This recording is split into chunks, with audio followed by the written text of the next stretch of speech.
नमस्कार। आशा करुच्ची आपण मैंने समस्ते बहुत भलरे थे।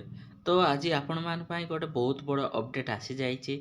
कौ रिक्रुटमेंट गुड़ाक एवं बर्तमान आवेदन चली आग को कौ रिक्रुटमेंट आसवा जाऊँगी तार डिटेल्स मु बर्तमान आपण मानक जनवाक जाऊँगी। वीडियोटा शेष पर्यंत देखंतु एवं निज सांग मैंने शेयर कर दिंतु जहाद्वारा से सब पदवी आवेदन करेंगे एवं आगक बढ़ी पारे। आशा करुच्ची आपण मैंने चैनल टाकू सब्सक्राइब करेंगे एवं लाइक शेयर कमेंट करने को जमारे भूलें। तो चलतु आपण मानकर जो वैकेंसी रही से विषय कथा एवं आपण मानकर वोमेन्स कैंडिडेट मान बहुत बड़ निजुक्ति रही से आपण मान बहुत हेल्पफुल हम। तो वीडियोटा शेष पर्यंत देखंतु। टोटाल आपण मानकर 7-8 वैकेंसी उपर रही वीडियोटा। तो आशा करछि आपण मानकु इनफॉरमेशनटा भल लगे। तो वर्तमान प्रथमे आपण मानकर ओडिशा स्टाफ सिलेक्शन कमिशन तरफ गोटे निजुक्ति आवेदन चली। तो एथिरे आपण मानकर combine post graduated level examination recruitment जो कि पीजीएल तरफ आपण मानकर एबे वर्तमान आवेदन चली। एटा आपण मानकर 2/2024 रु स्टार्ट है कि आपण मानकर 1/3/2024 पर्यंत रही। डिटेल एडवर्टाइजमेंट आपण मानक डिस्क्रिप्शन बॉक्स रे मिल जिवो। आपण माने सेठी जाईकी यार डिटेल्स आपण माने देखि पारिबे। नचेत आपण माने एठी क्लिक टू एडवर्टाइजमेंट रे क्लिक करी आपण माने डिटेल्स आपण मानकर जो रही रिक्रुटमेंट डिटेल्स सेटा आपण माने निजे पढ़ी पारिबे। नेक्स्ट आपण माने रही Odisha subordinate staff selection commission तरफ जहाँकि OSSC तरफ वर्तमान आपण मानकर कंबाइंड रिक्रुटमेंट आपण मानकर RI ARI ICDS supervisor BAW JA SFS ये सब वैकेंसी डिटेल्स आसी। यार लास्ट डेट आपण मानकर 22/2/2024 पर्यंत रही। जदि आपण माने आवेदन करना ताले आपण मानकर पाई लास्ट चांस रही आवेदन करने को। सेमिति आउ गोटे नोटिफिकेशन रही OSSC तरफ आपण मानकर फॉरेस्टर फॉरेस्ट गार्ड एवं एक्सरसाइजेबल कांस्टेबल पाई आपण मानकर एटा मध्य 22/2/2024 पर्यंत लास्ट डेट रही। तो जदि आपण माने एपर्यंत आवेदन करना ताहले आपण मानकर लास्ट चांस रही शीघ्र जाइए यही वैकेंसी टाको आवेदन करनियंतु। यार डिटेल्स जदि जानवा चाहते आम टेलीग्राम लिंक रे जॉइन हो जातु सही आपण मानू मिल जिवो आर डिटेल्स एवं आपण मानकर जो वैकेंसी गुड़ाक रही बेसिकली एटा कहवा गले आपण मानकर ग्रेजुएशन लेवल वैकेंसी रही एवं 10th +2 जदि पढ़ी ताहले मध्य आपण मान पई ए वैकेंसीटा आवेदन करि। नेक्स्ट वैकेंसी आपण मानकर ओडिशा पब्लिक सर्विस कमिशन तरफ रही जहाँकि ओडिशा सिविल सर्वेंट तरफ OCS जहाँकि आपण मानकर लास्ट डेट 20/2/2024 पर्यंत रही। वर्तमान आपण मानकर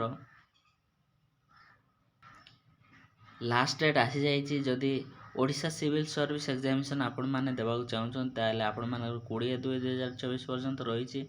जदि आपण ग्रेजुएट करिसंती ताले आपण माने एई पोस्टा को आवेदन करि पारिबे। नेक्स्ट रही आपण मानकर ओडिशा अंगनवाड़ी तरफ रही जहाँकि आपण मानकर प्रत्येक डिस्ट्रिक्ट पाई रही सबू डिटेल जेते भी आपण मान कहले OPSC तरफ जहाँ रहिला एवं OSSC तरफ OSSC एटा आपण मानकर जदि ग्रेजुएशन लेवल रु पढ़ी ताहले आपण माने आवेदन करि पारिबे। किंतु एही आपण मानकर AWC ओडिशा जो गवर्नमेंट जॉब रही जहाँकि अंगनवाड़ी सेंटर गुड़ाक एटा केवल आपण माने जदि +2 पास होइचंती एवं वोमेन कैंडिडेट ताहले एई वैकेंसी आपण मान पई सुइटेबल रही।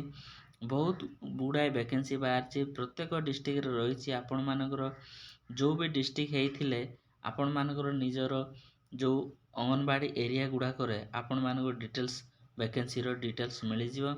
नचेत आपण माने एई वेबसाइट माध्यम रे आपण मानकर जते सब वैकेंसी रही से एरिया अनुसार आपण मानकर डिटेल्स वैकेंसी रो एटी जहाँ सा सब एलिजिबिलिटी क्राइटेरिया से सब रो डिटेल्स एटी मिल जिवो।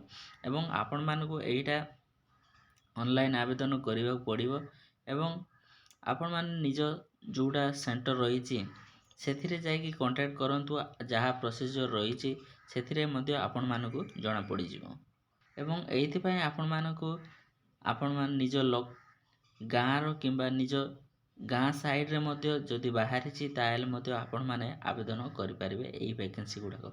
କେବଳ ଓମେନ୍ କ୍ୟାଣ୍ଡିଡେଟ୍ ଆବେଦନ କରିପାରିବେ ଏହି ଭ୍ୟାକେନ୍ସି ଗୁଡ଼ାକ ଏବଂ ଆପଣମାନଙ୍କର ବୟସ 18ରୁ ଏଭବ ହେଇଥିଲେ ଏହି ଭ୍ୟାକେନ୍ସିଟା ଆବେଦନ କରିପାରିବେ।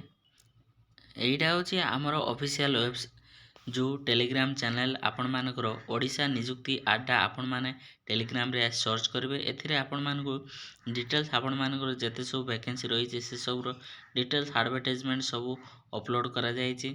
ଆପଣମାନେ ଏଇଠୁ ଆପଣମାନଙ୍କର ଡିଟେଲ୍ସ ନୋଟିଫିକେସନ୍ ପଢ଼ିପାରିବେ ଏବଂ ଯେତେ ସବୁ ନୋଟିଫିକେସନ୍ ଆସୁଛି ସବୁ ଏଇଠି ଆପଣମାନଙ୍କୁ ଅପଲୋଡ଼ କରାଯାଉଛି। ସେଥିରେ ଆପଣମାନେ ଦେଖିପାରିବେ ଏବଂ ପଢ଼ିପାରିବେ ଏବଂ ଅପକମିଂ ଯେଉଁ ଭ୍ୟାକେନ୍ସି ଗୁଡ଼ାକ ରହିଛି ତା'ର ଡିଟେଲ୍ସ ମଧ୍ୟ ଏଇଠି ଆପଣମାନଙ୍କୁ ଦିଆହେଇଛି। ଆପଣମାନେ ଏଇଠି ଯାଇକି ଦେଖିପାରିବେ ଯେ କେଉଁ ଭ୍ୟାକେନ୍ସି ଆଗକୁ ଆସିବ ଯାଉଛି, ଯାହାକି ଆପଣମାନଙ୍କର OSSC ତରଫରୁ ବହୁତ ଭ୍ୟାକେନ୍ସି 3ଟି ଲେଟେଷ୍ଟ ଭ୍ୟାକେନ୍ସି ଆସିବାକୁ ଯାଉଛି ଏବଂ ଓଡ଼ିଶା ପୋଲିସ କନଷ୍ଟେବଲ୍ ତରଫରୁ ମଧ୍ୟ ଆପଣମାନଙ୍କୁ ଜବ୍ ନୋଟିଫିକେସନ୍ ଆସିବାକୁ ଯାଉଛି। ସେଇଟା ଆପଣମାନଙ୍କୁ ଏଇ ଟେଲିଗ୍ରାମ ଲିଙ୍କରେ ଦିଆହେଇଛି ଆପଣମାନଙ୍କର ଅପଡ଼େଟ୍।